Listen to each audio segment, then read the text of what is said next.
pakai dengan casual pun sangat-sangat cantik.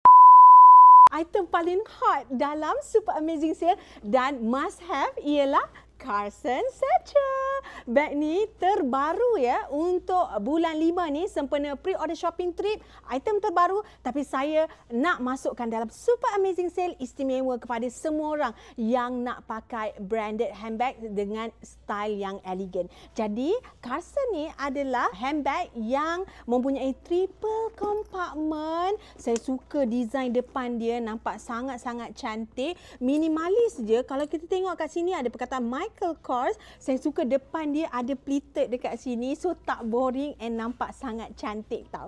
So kalau kita tengok dalam ni, dia ada 1 kompartmen, 2 kompartmen, 3 kompartmen, dan you all boleh masukkan iPad, boleh masukkan barang personal, telekung pun boleh juga. So ini adalah bag yang the best yang you all kena grab dalam Super Amazing Sale Payday Special. Tengok ni, saya nak pakaikan bag ni secara sling dan juga session. Ini tali dia.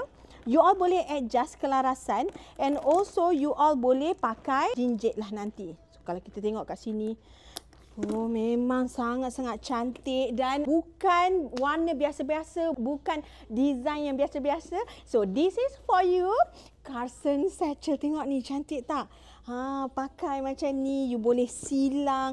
Yang ini bawa pergi kerja, bawa pergi travel, memang perfect. And warna ni saya tahu ramai yang suka. So kalau kita tengok dari tepi, dari depan, dari belakang, memang sangat cantik. Bag ni bestnya sebab dia ringan dan ada triple compartment. Kalau nak bawa pergi meeting, mungkin sis boleh jinjit macam ni.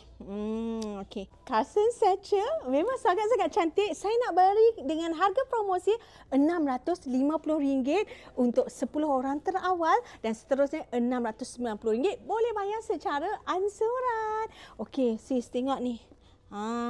Lawa pegang kat sini. Even kalau pakai dengan casual pun sangat-sangat cantik. Ini must have dalam Super Amazing Sale.